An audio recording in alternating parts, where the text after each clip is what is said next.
Ang mga lugar na nasa ilalim daw ngayon ng state of calamity dahil sa bagyong Christine, umakyat pa sa mahigit 150.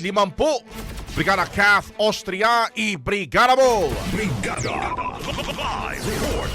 Umakyat na sa 158 ang mga lugar sa bansa na isinailalim sa state of calamity dahil sa epekto ng bagyong Christine.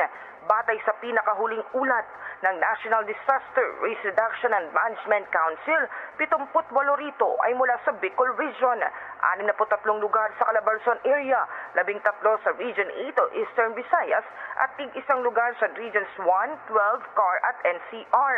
Dahil sa deklarasyon, maaari nang magamit ng mga lokal na pamahalaan ang kanilang calamity fund para magbigay ng tulong sa mga residenteng apektado ng bagyo.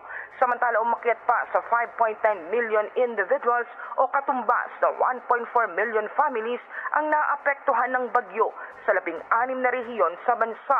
Halos 400,000 individual pa ang nananatili sa mga evacuation centers.